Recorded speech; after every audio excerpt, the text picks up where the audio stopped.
ಆತ್ಮೀಯ ವಿದ್ಯಾರ್ಥಿಗಳೇ, ನಿಮಗೆಲ್ಲರಿಗೂ ಮತ್ತೊಮ್ಮೆ ಕನ್ನಡದ ತರಗತಿಗೆ ಸ್ವಾಗತವನ್ನು ಕೋರುತ್ತಾ ಈ ದಿನದ ತರಗತಿಗೆ ನಾವು ನೇರವಾಗಿ ಹೋಗೋಣ.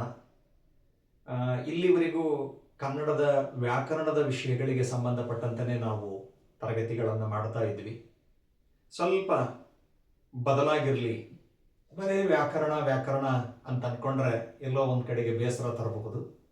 ಆ ನಿಟ್ಟಿನಲ್ಲಿ ನಾನು ಈ ದಿನದ ತರಗತಿಯಲ್ಲಿ 10ನೇ ತರಗತಿಯಲ್ಲಿರುವಂತಹ ಪ್ರಥಮ ಭಾಷಾ ಪಠ್ಯಪುಸ್ತಕ 10ನೇ ತರಗತಿಯಲ್ಲಿರುವಂತಹ 8ನೆಯ ಪದ್ಯ ಕೆಮ್ಮನೆ ಮೀಸೆ ಒತ್ತನೆ ಅನ್ನುವಂತಹ ಈ ಹಳೆಗನ್ನಡ ಪದ್ಯವೊಂದನ್ನು ನಿಮಗೋಸ್ಕರ ಮಾಡುವ ಪ್ರಯತ್ನವನ್ನು ಮಾಡ್ತಾ ಇದ್ದೀನಿ.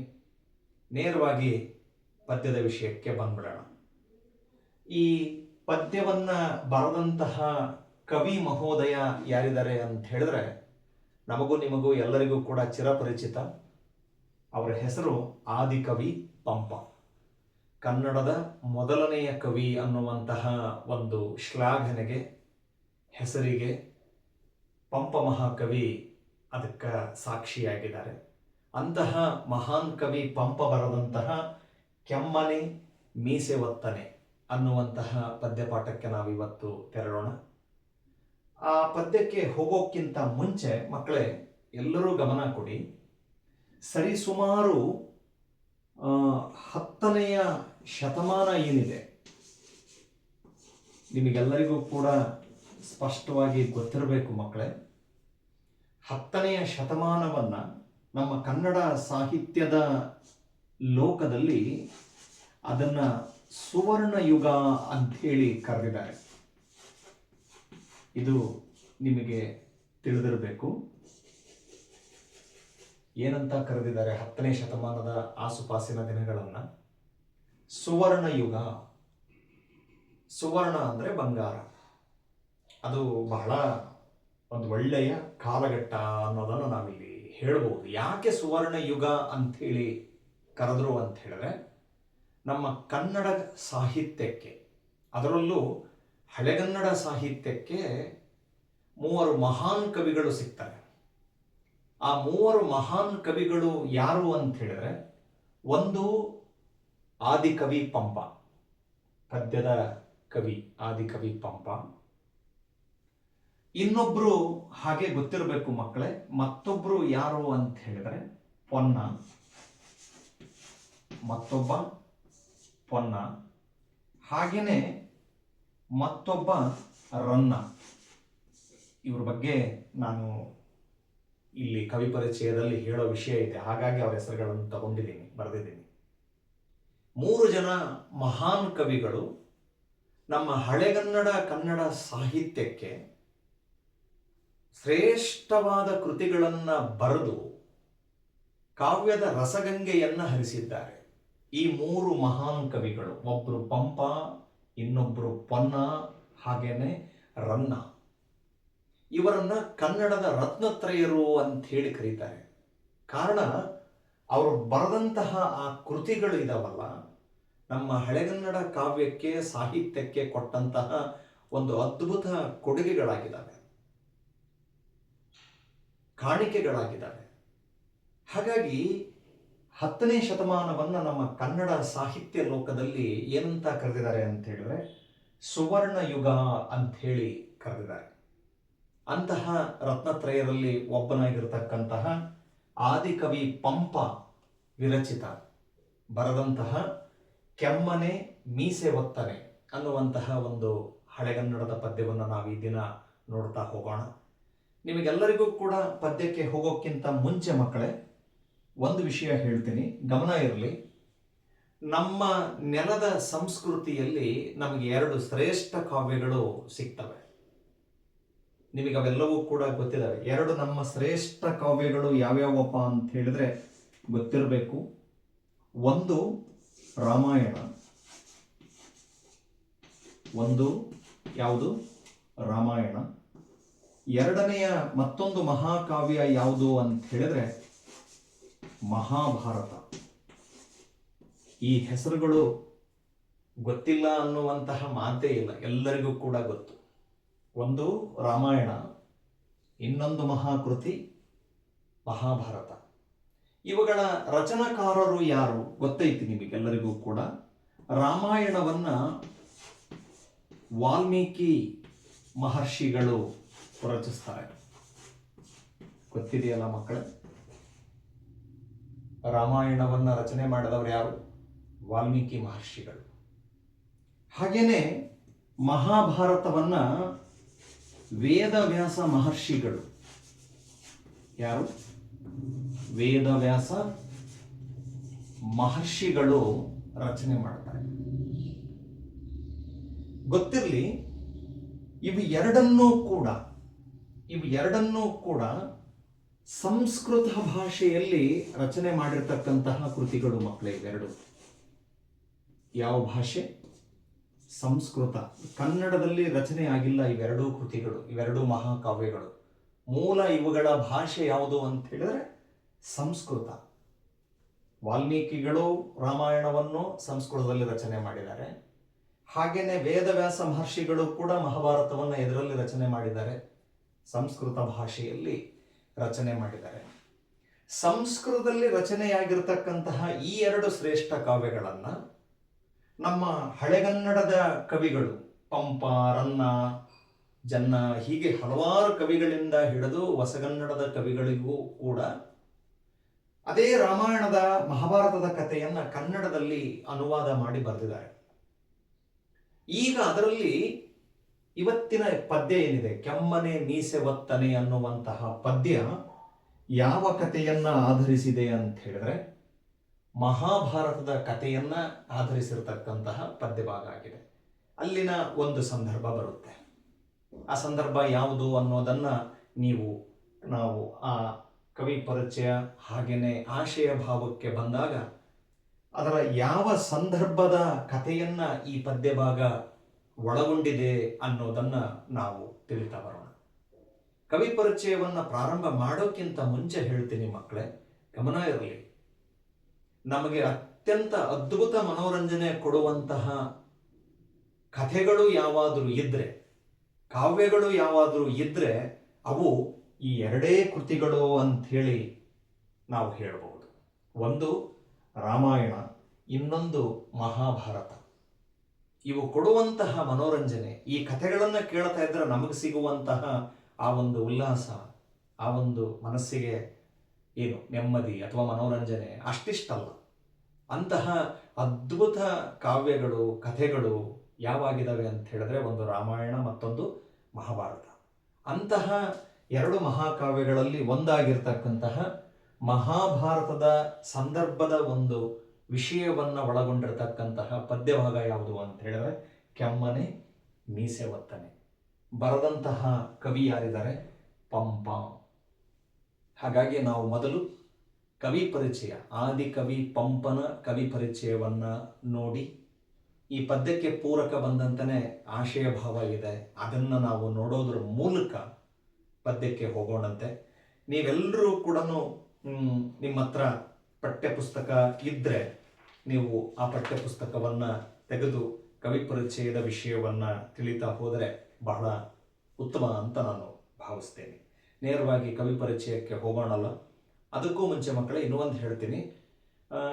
ಕನ್ನಡ ಆಗಿರಲಿ, ಯಾವುದೇ ವಿಷಯ ಆಗಿರಲಿ, ನಾವು ಪಾಠಗಳನ್ನ ಗಮನಿಸ್ತೀವಿ ಅಂತ ಹೇಳಿದ್ರೆ ಮಧ್ಯದಲ್ಲಿ ಹಲವಾರು ವಿಷಯಗಳು ಬರ್ತವೆ. ವ್ಯಾಕರಣಾಂಶಗಳಾಗಿರಲಿ, ಪದಗಳ ಅರ್ಥಗಳಾಗಿರಲಿ, ಅವುಗಳನ್ನು ಬರ್ಕೊಳ್ಳೋದಿಕ್ಕೆ ನಿಮ್ಮ ಹತ್ರ ಒಂದು ಪೆನ್ಸಿಲ್ಲು ಅಥವಾ ಒಂದು ಯಾವುದಾದ್ರೂ ರಫ್ ನೋಟ್ಸು, ಪೆನ್ನು ಇವುಗಳನ್ನು ಬಳಸಿಕೊಂಡು ಪಾಠವನ್ನು ಕೇಳಿದ್ರೆ ತುಂಬ ನಿಮಗೆ ಅನುಕೂಲ ಆಗುತ್ತೆ ಅಂತ ಹೇಳಿ ನಾನು ಭಾವಿಸ್ತೀನಿ. ಈಗ ನೇರವಾಗಿ ಪಂಪ ಮಹಾಕವಿಯ ಬಗ್ಗೆ ಹೋಗೋಣ ಪರಿಚಯಕ್ಕೆ. ನಿಮ್ಮ ಪುಸ್ತಕದಲ್ಲಿದ್ದರೆ ಗಮನಿಸಿ. ಪಂಪ ಮಹಾಕವಿ ವೆಂಗಿ ಮಂಡಲದ ವೆಂಗಿಪಳು ಎಂಬ ಅಗ್ರಹಾರದವನು. ಎಲ್ಲಿಯವ? ಪಂಪ ಮಹಾಕವಿ, ಆತನ ಸ್ಥಳ ಎಲ್ಲಿಯವ ಅನ್ನೋದನ್ನ ಕೊಟ್ಟುಬಿಟ್ಟಿದ್ದಾರೆ. ಎಲ್ಲಿದುದು? ವೆಂಗಿ ಮಂಡಲದ ವೆಂಗಿಪಳು. ನೀವು ಗಮನ ಕೊಡಬೇಕು ಮಕ್ಕಳೇ. ಈತನ ಜನ್ಮಸ್ಥಳ ಯಾವುದು ಅಂತ ಹೇಳಿದರೆ ವೆಂಗಿ ಮಂಡಲ. ಈ ವೆಂಗಿ ಮಂಡಲದ ಹತ್ತಿರ ಬರುವಂತಹ ಸ್ಥಳ ಯಾವುದು ಅಂತ ಹೇಳಿದ್ರೆ ವೆಂಗಿಪಳು.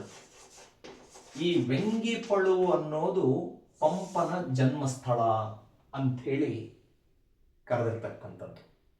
ಇದು ಎಲ್ಲಿ ಬರುತ್ತೆ ಅಂದರೆ, ವೆಂಗಿಮಂಡಲದ ವೆಂಗಿಪಳು ಅನ್ನೋದು ಬರುವಂಥದ್ದು ಎಲ್ಲಿ ಅಂತ ಹೇಳಿದ್ರೆ, ಈಗಿನ ತೆಲಂಗಾಣ ರಾಜ್ಯ ಅಂತ ಇದೆ ಮಕ್ಕಳೇ, ಕೇಳಿದಿರಾ ನೀವು?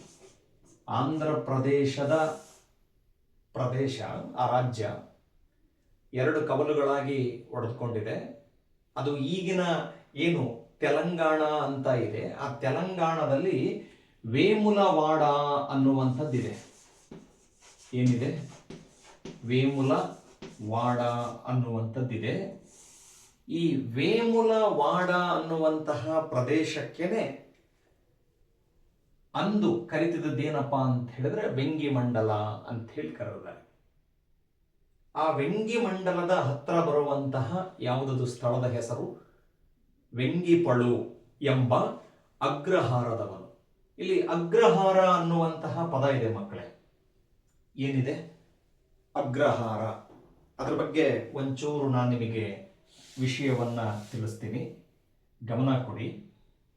ಈ ಅಗ್ರಹಾರ ಅಂದ್ರೆ ಏನು? ಇದರಲ್ಲಿ ಎರಡು ಪದಗಳಿದಾವೆ ಮಕ್ಕಳೇ. ಒಂದು ಅಗ್ರ, ಇನ್ನೊಂದು ಹಾರ. ಇಲ್ಲಿ ಅಗ್ರ ಅಂದ್ರೆ ಪದದ ಅರ್ಥ ಶ್ರೇಷ್ಠ. ಅಗ್ರ ಪದದ ಅರ್ಥ ಏನು? ಶ್ರೇಷ್ಠ. ಹಾರ ಅನ್ನುವಂತಹ ಪದದ ಅರ್ಥ ವಾಸಿಸುವ ಪ್ರದೇಶ. ವಾಸಿಸುವ ಪ್ರದೇಶ ಅಥವಾ ಇನ್ನೊಂದು ಕಡೆಗೆ ಹಳ್ಳಿ ಅನ್ನೋದನ್ನ ಹೇಳಬಹುದು. ಅಗ್ರಹಾರ ಅನ್ನೋ ಪದಕ್ಕೆ ಇರುವಂತಹ ಒಂದು ಹಿನ್ನೆಲೆ, ಅರ್ಥ. ಇದು ಹೇಗೆ ಅಂದ್ರೆ, ಹಿಂದೆ ರಾಜರ ಆಳ್ವಿಕೆ ಇದ್ದಂತಹ ಸಂದರ್ಭದಲ್ಲಿ ರಾಜರುಗಳಾಗಿರ್ಲಿ ಅಥವಾ ಕೆಲವೊಂದು ವರ್ಗದ ಶ್ರೀಮಂತರುಗಳು ಏನ್ ಮಾಡ್ತಿದ್ರು ಅಂದ್ರೆ, ನಮ್ಮ ಸಮಾಜದಲ್ಲಿ ಬ್ರಾಹ್ಮಣರು ಅನ್ನುವಂತಹ ಒಂದು ವರ್ಗ ಇತ್ತಲ್ಲ, ಆ ಬ್ರಾಹ್ಮಣರಿಗೆ ಅವರು ವಾಸ ಮಾಡೋದಿಕ್ಕೇನೆ ಅಂಥೇಳಿ ಧಾರ್ಮಿಕ ಕೆಲಸಗಳಿಗೋಸ್ಕರ ಅಥವಾ ವಿದ್ಯಾ ಪ್ರಸಾರವನ್ನ ಮಾಡುವಂತಹ ಕಾರಣಕ್ಕೋಸ್ಕರ ಏನ್ ಮಾಡ್ತಿದ್ರು ಅಂತ ಹೇಳಿದ್ರೆ, ತೆರಿಗೆ ರಹಿತವಾಗಿರ್ತಕ್ಕಂತಹ ಒಂದಿಷ್ಟು ಭೂಪ್ರದೇಶವನ್ನ ಅವರಿಗೆ ದಾನವಾಗಿ ನೀಡ್ತಾ ಇದ್ದರಂತೆ. ದಾನವಾಗಿ ಒಂದಿಷ್ಟು ಜಾಗವನ್ನ, ಅಂದ್ರೆ ಹಳ್ಳಿಯ ಒಂದು ಭಾಗ ಅಂತ ಹೇಳಿದ್ರೆ ತಪ್ಪಾಗೋದಿಲ್ಲ.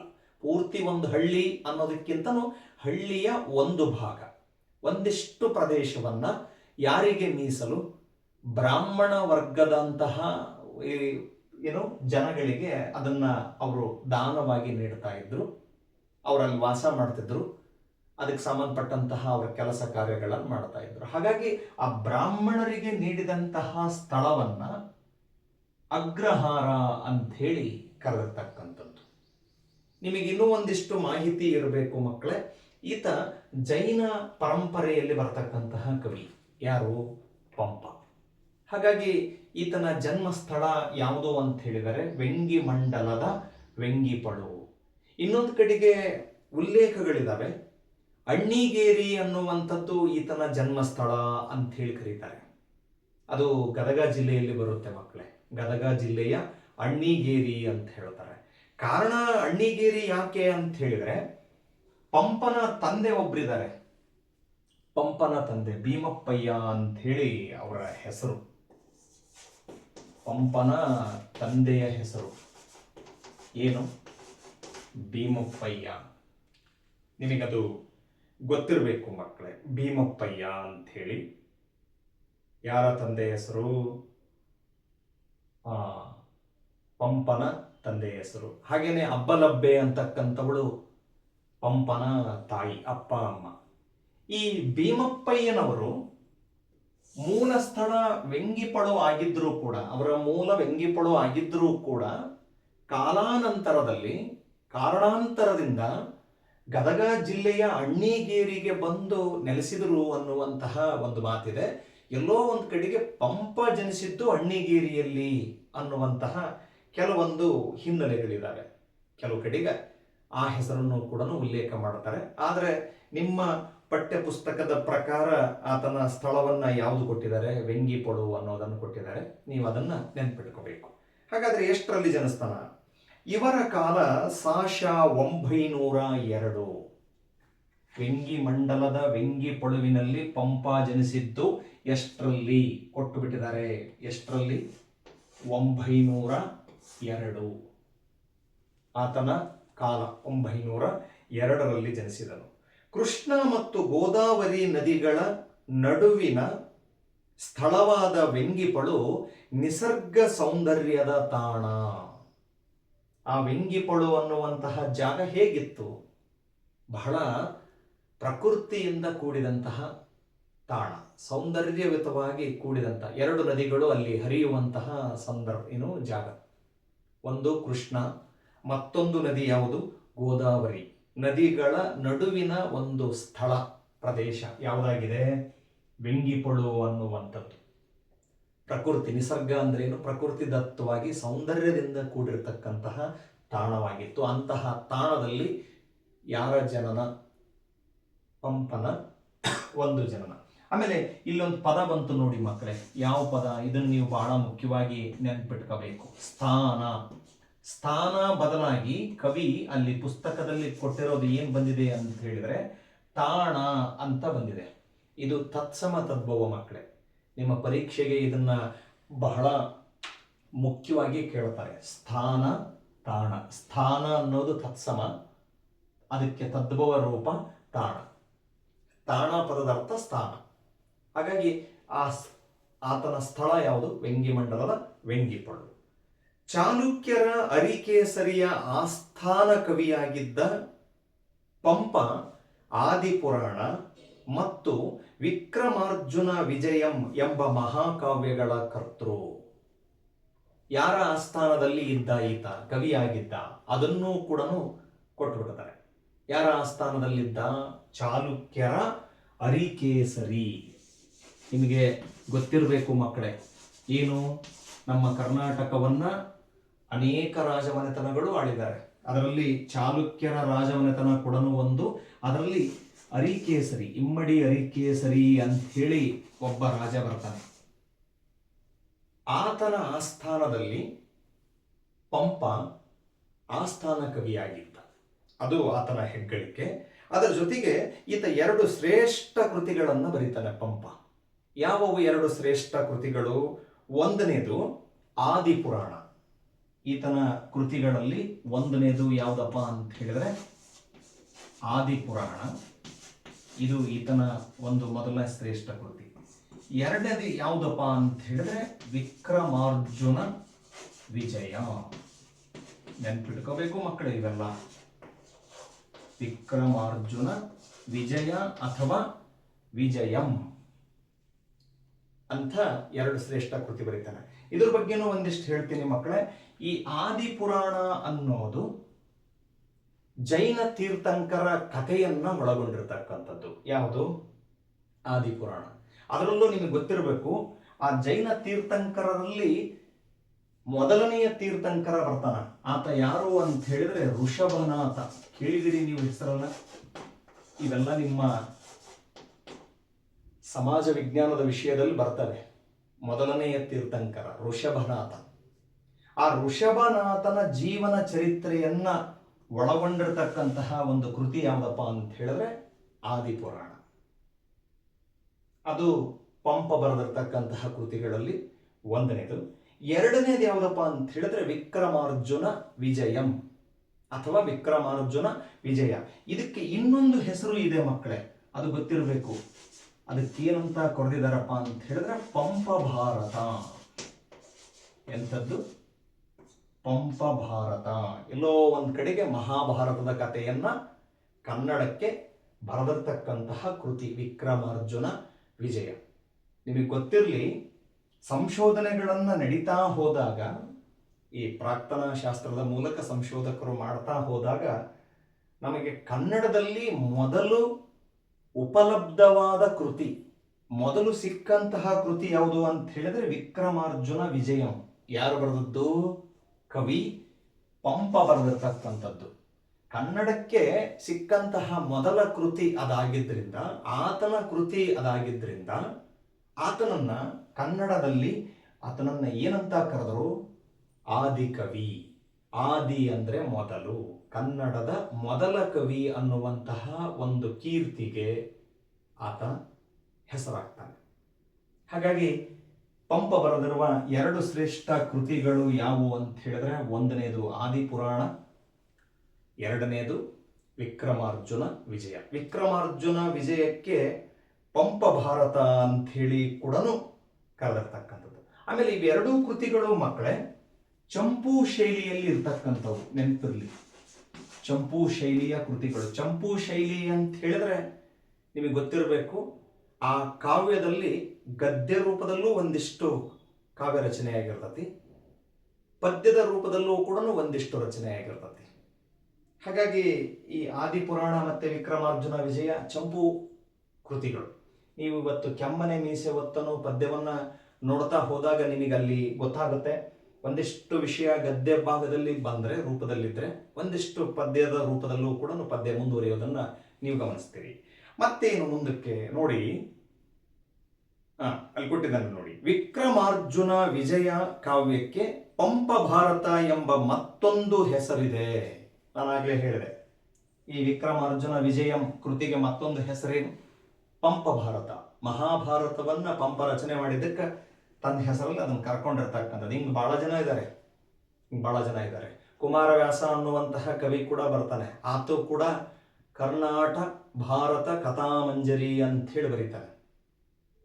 ವೇದವ್ಯಾಸ ಮಹರ್ಷಿಗಳು ಮಹಾಭಾರತ ದೊಡ್ಡ ಗ್ರಂಥ ಬರೆದ್ರೆ, ನಾನೊಬ್ಬ ಚಿಕ್ಕ ವ್ಯಾಸ ಕುಮಾರವ್ಯಾಸ, ಹಾಗಾಗಿ ಕುಮಾರವ್ಯಾಸ ಭಾರತ ಅಂತೇಳಿ ಅದಕ್ಕೂ ಕೂಡ ಕರೀತಾರೆ. ಹಾಗೆ ಪಂಪ ರಚನೆ ಮಾಡಿದ್ದಕ್ಕೋಸ್ಕರ ಮಹಾಭಾರತದ ಕಥೆಯನ್ನು ಪಂಪ ಭಾರತ ಅಂಥೇಳಿ ಅದಕ್ಕೆ ಇನ್ನೊಂದು ಪರ್ಯಾಯ ಹೆಸರು ಅಲ್ಲಿರ್ತಕ್ಕಂಥದ್ದು. ಹಾಗಾಗಿ ಅದರ ಹೆಸರು ಅದು ಗೊತ್ತಿರಲಿ.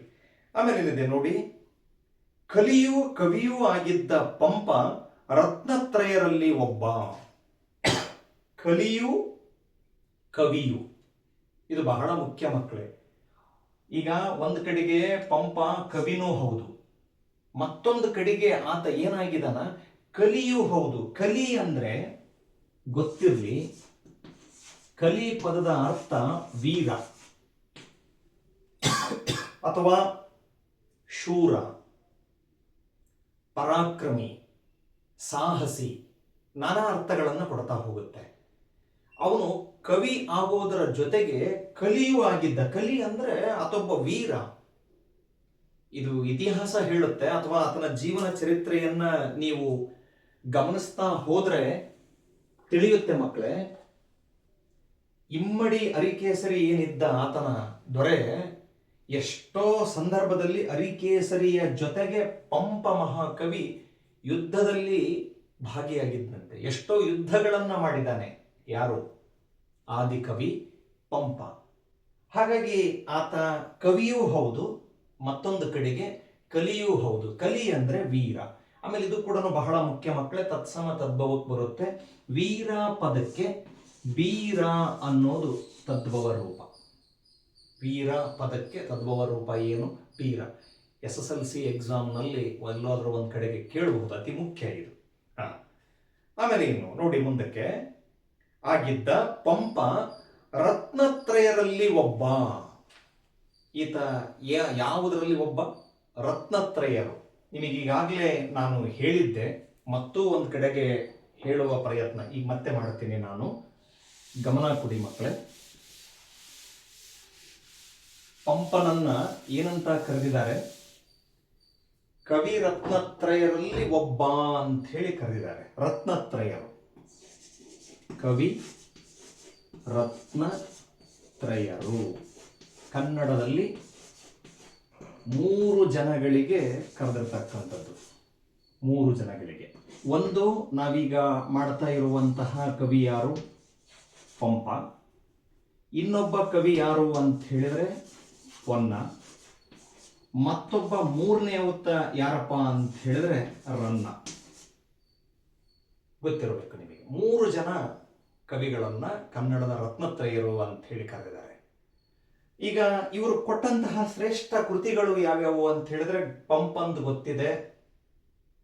ಯಾವ್ಯಾವು? ಒಂದು ಆದಿಪುರಾಣ, ಮತ್ತೊಂದು ವಿಕ್ರಮಾರ್ಜುನ ವಿಜಯ ಅನ್ನುವಂತಹ ಕೃತಿಗಳನ್ನ ಕೊಟ್ಟಿದ್ದಾನೆ. ಪಂಪಂದು ನಮಗೆ ಈಗಾಗಲೇ ಗೊತ್ತಾಗಿದೆ. ನಂತರದಲ್ಲಿ ಪೊನ್ನ ಶಾಂತಿ ಪುರಾಣ ಅನ್ನುವಂತಹ ಕೃತಿಯನ್ನ ರಚನೆ ಮಾಡ್ತಾನೆ. ಯಾವುದನ್ನ? ಶಾಂತಿ ಪುರಾಣ ಅನ್ನುವಂತಹ ಕೃತಿಯನ್ನ ರಚನೆ ಮಾಡ್ತಾನ.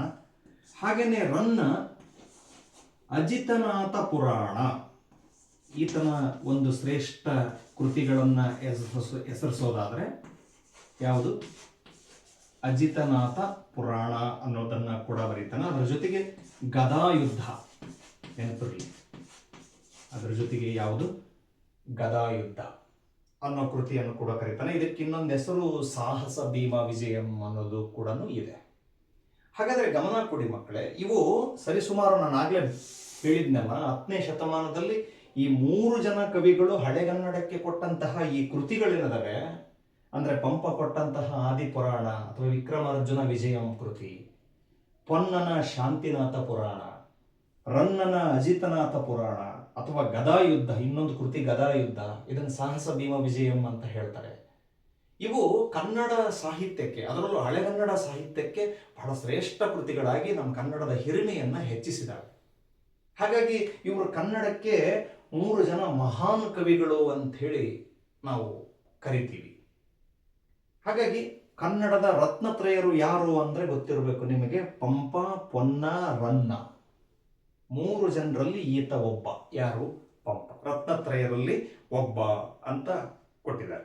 ಅದಾದ್ಮೇಲೆ ಈತನಿಗಿದ್ದ ಬಿರುದುಗಳಿದ್ದಾವೆ ನೋಡಿ. ಸರಸ್ವತಿ ಮಣಿಹಾರ, ಸಂಸಾರ ಸಾರೋದಯ, ಕವಿತಾ ಗುಣಾರ್ಣವ ಎಂಬ ಬಿರುದುಗಳನ್ನ ಪಡೆದಿದ್ದ ಕವಿ. ಪಂಪನಿಗಿದ್ದ ಬಿರುದುಗಳು ಯಾವ್ಯಾವು? ಒಂದೊಂದಾಗಿ ಸರಸ್ವತಿ ಮಣಿಹಾರ, ಮತ್ತೊಂದು ಸಂಸಾರ ಸಾರೋದಯ, ಕವಿತಾ ಗುಣಾರ್ಣವ ಅನ್ನುವಂತಹ ಬಿರುದುಗಳನ್ನ ಪಡೆದುಕೊಂಡಿದ್ದಾನೆ. ಯಾರು? ಪಂಪ ಮಹಾಕವಿ. ಪಂಪನಿಗಿದ್ದ ಬಿರುದುಗಳು. ಆಮೇಲೆ ವೇದವ್ಯಾಸ ಮಹಾಭಾರತವನ್ನ ಆಧರಿಸಿ ವಿಕ್ರಮಾರ್ಜುನ ವಿಜಯ ಎಂಬ ಕನ್ನಡ ಮಹಾಕಾವ್ಯವನ್ನ ಬರೆದ ಪಂಪ ಮಹಾಕವಿ ಅರಿಕೇಸರಿಯನ್ನ ಅರ್ಜುನನಿಗೆ ಹೋಲಿಸಿದ್ದಾನೆ. ಏನು ಅಂತ ಹೇಳಿದ್ರೆ, ನಾನು ಅವಾಗಲೇ ಹೇಳಿದೆ, ಮಹಾಭಾರತ ಕಥೆಯನ್ನ ಮೂಲವಾಗಿ ರಚನೆ ಮಾಡಿರ್ತಕ್ಕಂಥದ್ದು ಯಾರು? ವೇದವ್ಯಾಸ ಮಹರ್ಷಿಗಳು. ಅವರು ರಚನೆ ಮಾಡಿದಂತಹ ಮೂಲ ಮಹಾಭಾರತದ ಕಥೆಯನ್ನ ಆಧರಿಸಿ ಪಂಪ ಯಾವುದನ್ನ ಬರೀತಾನೆ? ಪಂಪ ಭಾರತವನ್ನ ಬರೀತಾನೆ. ಅಂದ್ರೆ ವಿಕ್ರಮಾರ್ಜುನ ವಿಜಯಂ ಅನ್ನುವಂತಹ ಕಾವ್ಯವನ್ನ ಕನ್ನಡದಲ್ಲಿ ಬರೀತಾನೆ. ಈ ಕಾವ್ಯವನ್ನ ಬರೆದು ಅದರಲ್ಲಿ ತನ್ನ ಆಸ್ಥಾನ ದೊರೆಯಾಗಿರ್ತಕ್ಕಂತಹ, ಯಾರ ಆಸ್ಥಾನದಲ್ಲಿದ್ದ ಈತ? ಅರಿಕೇಸರಿಯ ಆಸ್ಥಾನದಲ್ಲಿ ಇದ್ನಲ್ಲ, ದೊರೆ ಅರಿಕೇಸರಿಯನ್ನ ಯಾರ ಜೊತೆಗೆ ಹೋಲಿಕೆ ಮಾಡಿ ಹೇಳ್ತಾನಪ್ಪ ಅಂತ ಹೇಳಿದ್ರೆ ಅರ್ಜುನನ ಜೊತೆಗೆ ಹೋಲಿಕೆ ಮಾಡ್ತಾನೆ. ಇದು ಕವಿಗಳಲ್ಲಿ ಸರ್ವೇ ಸಾಮಾನ್ಯವಾಗಿರತಕ್ಕಂತಹ ಸಂಗತಿ ಮಕ್ಕಳೇ. ಆಗಿನ ಕಾಲದಲ್ಲಿ ರಾಜರ ಆಶ್ರಯದಲ್ಲಿದ್ದಂತಹ ಈ ಕವಿ ಮಹೋದಯರು ತಮ್ಮ ರಾಜನನ್ನ ಶ್ರೇಷ್ಠವಾಗಿರ್ತಕ್ಕಂತಹ ಪಾತ್ರಗಳ ಜೊತೆಗೆ ಹೋಲಿಕೆಯನ್ನ ಮಾಡ್ತಾ ಇದ್ರು. ಅದು ನಿಮಗೆ ಗೊತ್ತಿರಬೇಕು. ಇಲ್ಲಿ ಪಂಪ ಅರಿಕೇಸರಿಯನ್ನ ಅರ್ಜುನನ ಜೊತೆಗೆ ಹೋಲಿಕೆ ಮಾಡಿ ಆ ಪಂಪ ಭಾರತವನ್ನ ಬರೆದಿದ್ದಾರೆ. ಆಮೇಲೆ ಏನು? ಇದೊಂದು ಲೌಕಿಕ ಕಾವ್ಯವೆಂದು ಘೋಷಿಸಿದ್ದಾನೆ. ತಾನು ಬರೆದಂತಹ ಪಂಪ ಭಾರತ ಏನಿದೆ, ಇದನ್ನು ಎಂತಹ ಕಾವ್ಯ ಅಂತ ಹೇಳಿದಾನೆ? ಲೌಕಿಕ. ಹೆಸರೇ ಹೇಳತತಿ ಮಕ್ಕಳೇ, ಲೌಕಿಕ ಅಂದ್ರೆ ಲೋಕಕ್ಕೆ ಸಂಬಂಧಪಟ್ಟಿದ್ದು. ಲೋಕ ಅಂದ್ರೆ ಇಹಲೋಕ, ಇಹಲೋಕ ಅಂದ್ರೆ ಈ ಭೂಮಿಯ ಮೇಲೆ ಮಾನವನ ಜೀವನವನ್ನ ಆಧರಿಸಿರ್ತಕ್ಕಂಥದ್ದು. ಈಗ ಉದಾಹರಣೆ ತಗೊಳ್ಳಿ, ಭೂಮಿ ಮೇಲೆ ಅಂತ ಹೇಳಿದ್ರೆ ರಾಜರ ಆಡಳಿತ, ಆಮೇಲೆ ಯುದ್ಧಗಳು ನಡೀತಾ ಇದ್ವು, ಏನೆಲ್ಲ ಘಟನೆಗಳು ಸಂಭವಿಸ್ತಾ ಇದ್ವು. ಇವೆಲ್ಲವೂ ಕೂಡ ಮನುಷ್ಯನ ಜೀವನಕ್ಕೆ, ಮನುಷ್ಯನ ಜೀವನದ ಅನುಭವಗಳಿಗೆ ಸಂಬಂಧಪಟ್ಟಿರೋದ್ರಿಂದ ಇದನ್ನು ತಾನೇ ಸ್ವತಃ ಘೋಷಣೆ ಮಾಡಿದಾನ. ತಾನು ಬರೆದಂತಹ ಪಂಪ ಭಾರತ ಅದೊಂದು ಎಂತಹ ಕೃತಿಯಾಗಿದೆ? ಲೌಕಿಕ ಕೃತಿಯಾಗಿದೆ. ಮಾನವನ ಜೀವನದ ಅನುಭವಗಳಿಗೆ ಬಹಳ ಹತ್ತಿರವಾಗಿ ಸಂಬಂಧಪಟ್ಟಿದೆ ಅಂತಂದು ಹೇಳಿ ಆತ ಅದನ್ನ ಕರೆದುಕೊಟ್ಟಿದ್ದಾನೆ. ಅದಾದ್ಮೇಲೆ ಮುಂದಕ್ಕೇನಿದೆ ನೋಡಿ, ಘೋಷಿಸಿದ್ದಾನೆ. ಪಂಪ ಮಹಾಕವಿ ವಿರಚಿತ ವಿಕ್ರಮಾರ್ಜುನ ವಿಜಯಂ ಎಂಬ ಕಾವ್ಯವನ್ನ DL ನರಸಿಂಹಾಚಾರ್ಯರು ಸಂಪಾದಿಸಿದ್ದು, ಅದರ ದ್ವಿತೀಯ ಆಶ್ವಾಸದಿಂದ ಕೆಮ್ಮನೆ ಮೀಸೆ ಒತ್ತನೆ ಪದ್ಯ ಭಾಗವನ್ನ ಆಯ್ಕೆ ಮಾಡಲಾಗಿದೆ. ಸೊ ಯಾವ ಕೃತಿಯಿಂದ ನಮ್ಮ ಇವತ್ತಿನ ಪದ್ಯವನ್ನ ತಗೊಂಡಿರೋದು? ಕೆಮ್ಮನೆ ಮೀಸೆ ಒತ್ತನೆ ಈ ಪದ್ಯವನ್ನ ಎಲ್ಲಿಂದ ಆರಿಸಿಕೊಂಡಿರೋದು ಅಂತ ಹೇಳಿದ್ರೆ ಆತನ ವಿಕ್ರಮಾರ್ಜುನ ವಿಜಯಂ. ಇದು ಮಹಾಭಾರತದ ಕಥೆ ಅಂತ ನಾನು ಹೇಳಿದೆ. ಹಾಗಾಗಿ ಕೆಮ್ಮನೆ ಮೀಸೆ ಒತ್ತನೆ ಎಲ್ಲಿಂದ ಆರಿಸಿಕೊಂಡಿರೋದು? ವಿಕ್ರಮಾರ್ಜುನ ವಿಜಯಂ ಕೃತಿಯಿಂದ ಆರಿಸಿಕೊಂಡಿರೋದು. ಅದು ನಿಮಗೆ ಗೊತ್ತಿರಬೇಕು. ಆಕರ ಗ್ರಂಥ ಬಹಳ ಮುಖ್ಯ ಮಕ್ಕಳೇ. ಪ್ರತಿ ಪಾಠಕ್ಕೂ ಪ್ರತಿ ಪದ್ಯಕ್ಕೂ ಕೊನೆಯಲ್ಲಿ ಏನಿರುತ್ತೆ? ಆಕರ ಗ್ರಂಥ ಇರುತ್ತೆ, ಆಕರ ಕೃತಿ ಇರ್ತದೆ. ಅಂದರೆ ಆ ಪಾಠವನ್ನ ಅಥವಾ ಆ ಪದ್ಯವನ್ನ ಕವಿಯ ಯಾವ ಕೃತಿಯಿಂದ ಆರಿಸಿಕೊಂಡಿದ್ದಾರೆ ಅದನ್ನು ನೀವು ಸಂದರ್ಭದಲ್ಲಿ ಆಯ್ಕೆ ಹೇಳಿಕೆ ಬರೀಬೇಕಾದ್ರೆ ಬೇಕಾಗ್ತದೆ. ಅದಕ್ಕೆ ಸ್ಪಷ್ಟವಾಗಿ ನೆನ್ಪಿಟ್ಕೊಳ್ಳಿ. ಕೆಮ್ಮನೆ ಮೀಸೆ ಒತ್ತನೆ ಎನ್ನುವಂತಹ ಪದ್ಯವನ್ನ ಯಾವ್ದರಿಂದ ಆರಿಸಿಕೊಂಡಿರೋದು? ಆತನ ವಿಕ್ರಮಾರ್ಜುನ ವಿಜಯಂ ಕೃತಿಯಿಂದ ಆರಿಸಿಕೊಂಡಿರ್ತಕ್ಕಂಥದ್ದು. ಕೊನೆಯದಾಗಿ ಇಲ್ಲಿಗೆ ಕವಿ ಪರಿಚಯದ ಭಾಗ ಮುಗಿದಿದೆ ಮಕ್ಕಳೇ. ಪದ್ಯದ ಶೀರ್ಷಿಕೆಯ ಅರ್ಥವೊಂದನ್ನ ಹೇಳಿಬಿಟ್ಟು ಇವತ್ತಿನ ಪಾಠ ಮುಗಿಸ್ತೀನಿ. ಏನಿದೆ ಪದ್ಯದ ಶೀರ್ಷಿಕೆ ಹೆಸರು? ಕೆಮ್ಮನೆ ಮೀಸೆ ಒತ್ತನೆ. ಇಲ್ಲಿ ತಿಳ್ಕೊಂಬಿಡಿ, ಕೆಮ್ಮನೆ ಪದದ ಅರ್ಥ ಬಹಳ ಸುಲಭ ಇದೆ. ಏನು ಅಂತ ಹೇಳಿದ್ರೆ ಸುಮ್ಮನೆ. ಕೆಮ್ಮನೆ ಪದದ ಅರ್ಥ ಏನು? ಸುಮ್ಮನೆ. ಮುಂದಕ್ಕಂತೂ ನಿಮಗೆ ಅರ್ಥ ಆಗತ್ತೆ. ಮೀಸೆ ಹೊತ್ತನೆ ಅಂದ್ರೆ ಮೀಸೆಯನ್ನ ಸುಮ್ಮನೆ ಹೊಂದಿದಿನ, ಸುಮ್ಮನೆ ಮೀಸೆಯನ್ನ ಬಿಟ್ಟಿದಿನ ನಾನು. ಎಲ್ಲೋ ಒಂದು ಕಡೆಗೆ ಇಲ್ಲಿ ಯಾರೋ ತಮ್ಮ ಗಂಡಸುತನದ ಪರಾಕ್ರಮವನ್ನ ಹೇಳ್ತಕ್ಕಂಥದ್ದು. ನಿಮಗೆ ಇಲ್ಲಿ ಹೇಳ್ಬಿಡ್ತೀನಿ, ಗಮನ ಕೊಡಿ. ಇಲ್ಲಿ 2 ಪಾತ್ರಗಳು ಬರ್ತಾವ ಮಕ್ಕಳೇ ಈ ಪದ್ಯದಲ್ಲಿ, 2 ಮುಖ್ಯ ಪಾತ್ರಗಳು. ಅವು ಯಾರು ಅನ್ನೋದನ್ನ ನಿಮಗೆ ಇಲ್ಲಿ ಹೇಳ್ತೀನಿ. ಒಂದು ಕೌರವ ಪಾಂಡವರಿಗೆ ವಿದ್ಯೆಯನ್ನ ಕಲಿಸಿಕೊಟ್ಟಂತಹ ದ್ರೋಣಾಚಾರ್ಯ ಒಂದು. ಇನ್ನೊಂದು ಪಾತ್ರ ಯಾವುದು ಅಂತ ಹೇಳಿದ್ರೆ ದ್ರುಪದ. ಇನ್ನೊಂದು ಯಾವುದು? ದ್ರುಪದ. ಇವರಿಬ್ಬರು ಸ್ನೇಹಿತರು ಮಕ್ಕಳೇ. ಇವರಿಬ್ಬರು ಏನು? ಬಾಲ್ಯದ ಗೆಳೆಯರು. ಚಿಕ್ಕಂದಿನಿಂದನೇ ಜೊತೆಯಾಗಿ ಆಡಿ ಬೆಳೆದು ವಿದ್ಯೆಯನ್ನ ಕಲಿತಂತಹ ಗೆಳೆಯರು. ಒಂದು ದ್ರೋಣಾಚಾರ್ಯ, ಇನ್ನೊಂದು ದ್ರುಪದ. ದ್ರುಪದ ಯಾರು ಅಂತ ಗೊತ್ತಿರಬೇಕು ನಿಮಗೆ. ಪಾಂಡವರಿಗೆ ಹೆಂಡತಿಯಾಗಿದ್ದಂತಹ ದ್ರೌಪದಿಯ ತಂದೆ. ಯಾರು? ದ್ರುಪದ ಮಹಾರಾಜ, ಪಾಂಚಾಲ ದೇಶದ ರಾಜ. ಗೊತ್ತಿರಬೇಕು. ಇಲ್ಲಿ ಏನಾಗ್ಬಿಡುತ್ತೆ ಅಂದ್ರೆ ದ್ರೋಣನಿಗೂ ಮತ್ತೆ ದ್ರುಪದನಿಗೂ ಒಂದಿಷ್ಟು ಮಾತುಕತೆ, ಜಗಳ ಆಗ್ಬಿಟ್ಟು ದ್ರುಪದನ ಮೇಲೆ ದ್ರೋಣ ಮಾಡುವಂತಹ ಶಪಥ ಇದು. ಏನಂತ? ನಾನು ನಿನಗೆ ತಕ್ಕನಾದ ಪಾಠವನ್ನ ಕಲಿಸದೇ ಇದ್ರೆ ನಿನಗೆ ನಾನು ಹೇಳುವಂಥದ್ದು ಕೆಮ್ಮನೆ ಮೀಸೆ ಹೊತ್ತನೆ, ಸುಮ್ಮನೆ ಮೀಸೆ ಹೊತ್ತಿದ್ದೀನ ನಾನು ಅನ್ನೋದನ್ನ ಯಾರು ಹೇಳುವಂಥದ್ದು? ದ್ರೋಣಾಚಾರ್ಯ ಹೇಳುವಂಥದ್ದು. ಯಾರಿಗೆ? ರಾಜ ದ್ರುಪದನಿಗೆ ಹೇಳುವಂಥದ್ದು. ಅದು ಯಾಕೆ ಹೇಳ್ತಾರೆ, ಅದರ ಹಿನ್ನೆಲೆ ಏನು ಅನ್ನೋದ್ರ ಬಗ್ಗೆ ಆಶಯ ಭಾವದಲ್ಲಿ ಒಂದಿಷ್ಟು ವಿಷಯ ಇದೆ. ಮುಂದಿನ ವಿಡಿಯೋದಲ್ಲಿ ನಾವು ಆಶಯ ಭಾವದ ವಿಷಯವನ್ನ ತಿಳ್ಕೊಳ್ಳೋದ್ರ ಜೊತೆಗೆ ನೇರವಾಗಿ ಆ ಪದ್ಯದ ಭಾಗಕ್ಕೆ ನಾವು ತೆರಳೋಣಂತೆ ಮಕ್ಕಳೇ. ಹಾಗಾಗಿ ಇವತ್ತು ಈ ಕೆಮ್ಮನೆ ಮೀಸೆ ಒತ್ತನೆ ಪದ್ಯವನ್ನು ಬರೆದಂತಹ ಕವಿ, ಆದಿಕವಿ ಪಂಪನ ಪರಿಚಯ ನಿಮಗೆ ಸಂಪೂರ್ಣವಾಗಿ ಅರ್ಥ ಆಯಿತು ಅನ್ನೋದನ್ನು ನಾನು ಭಾವಿಸ್ತಾ ಇದ್ದೀನಿ ಮಕ್ಕಳೇ. ಮುಂದಿನ ತರಗತಿಯಲ್ಲಿ ನಾನು ಮತ್ತೆ ನಿಮಗೆ ಸಿಗ್ತೀನಿ ಅನ್ನೋ ಮಾತನ್ನು ಹೇಳ್ತಾ, ಯಾರೆಲ್ಲ ನನ್ನ ಚಾನಲನ್ನು ನೋಡ್ತಾ ಇದ್ದೀರಿ ನೀವೆಲ್ಲರೂ ಕೂಡ ಪ್ರೀತಿಯಿಂದ ಅದನ್ನು ಸಬ್ಸ್ಕ್ರೈಬ್ ಮಾಡಿ ಅಂತ ಹೇಳ್ತಾ ಇದ್ದೀನಿ. ಅದರ ಜೊತೆಗೆ ಇಷ್ಟವಾದಲ್ಲಿ ಲೈಕ್ ಮಾಡಿ. ಇದು ಬಹಳ ನಿಮಗೆ ಉಪಯುಕ್ತ ಅನ್ನೋದಾಯಿತು ಅಂತ ಹೇಳಿದ್ರೆ 10ನೇ ತರಗತಿ ಓದುವಂತಹ ವಿದ್ಯಾರ್ಥಿಗಳಿಗೆ ಇದನ್ನು ಶೇರ್ ಮಾಡಿ ಅಂತ ಹೇಳಿ ನಾನು ಕೇಳ್ಕೊಳ್ತಾ ಇಲ್ಲಿಗೆ ಇಂದಿನ ತರಗತಿಯನ್ನು ಮುಗಿಸ್ತಾ ಇದ್ದೀನಿ. ಮತ್ತೊಮ್ಮೆ ಎಲ್ರಿಗೂ ಧನ್ಯವಾದಗಳು.